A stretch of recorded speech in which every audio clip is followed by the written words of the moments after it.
এখানে এখানে ওই রকমের খাবার আইটেম ভাই। এটা কত টাকা? 100 টাকা। 100 টাকা সেম না? কতবার নিয়ে খাইতে পারবে ভাই? কতবার নিয়ে খাইতে পারবে?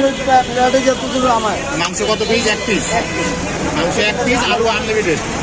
আলু ভাত আনলিমিটেড। এর সাথে আর কিছু আছে না? শুধু গরু মাংস? গরু মাংস আর ডাল দিয়ে এটা দিয়ে দাও। আজকে কতজনে পাক হয়েছে ভাই? পাক হয়েছে না হলো 1-150 লোকে।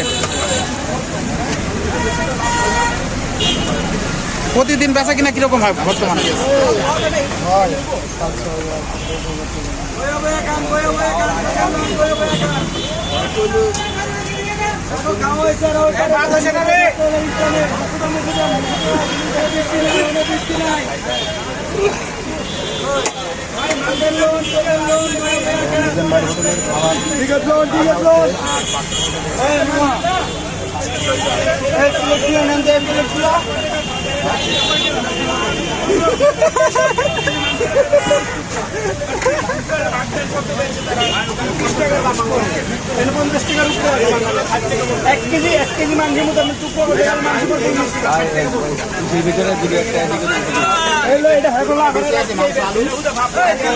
আমি যে গোস্তটা পাচ্ছি এই গোস্তটা ভালো আছে মোটামুটি।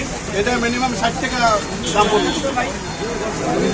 তো শুধু আপনি মিজান ভাইয়ের হোটেলের সমস্যাটা হচ্ছে যে মিজান ভাইয়ের ভাত নাই এখন। আমার তো খেতে লাগছে, মিজান ভাইয়ের ভাত নাই, আমি এখন এই জন্য খাচ্ছি। আর এই হোটেলটা এই জন্যই হয়েছে যে মিজান ভাইয়ের যদি মাঝে খাবার না থাকে তাহলে এখান থেকে খাইতে পারে আর কি। আর উনি মিজান ভাই খালতো ভাই বলছে আর কি।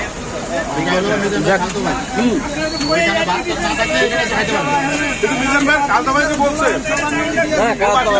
একটা অবজেকশন দিচ্ছে, কিন্তু আমরা সবাই ভাই ভাই, সবাই ভাই ভাই, কিন্তু ব্যবসা সবাই ভাই ভাই, আমরা সবাই ভাই ভাই। এখানে জিনিসটা হচ্ছে যে উনি যেটা আমি যেমন জানি মিজান ভাইয়ের ভাত হইতে এখন অনেক দেরি হইব।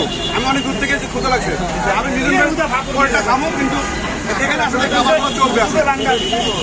যে খাবারটা এখন খাইতেছেন এটা কিরকম? খাবারের টেস্টটা কেমন একটু বলবে? ভালো, খারাপ না, ভালো আলহামদুলিল্লাহ ভালো। এটা একটা বিয়ের বাড়ির টেস্ট আছে। বিয়ের বাড়ির টেস্ট আছে। বিয়ে বাড়ির মাংস যেরকম টাকা এরকম টাকা আর কি। বড় পাক সবসময় ভালো আমরা হয়। বাসায় রান্না করি 1 কেজি 2 কেজি, এখানে কিন্তু 50 কেজি করে রান্না করা হয়। বিয়ের বাড়িতে অনেক পাকটা মজা হয় সবসময়। অনেক পাক, মশলা বেশি, রান্না বেশি। আর এইটার আরেকটা গরম সেটা হলো যে আপনার এই লাকড়ি দিয়ে তার রান্না করা হয়।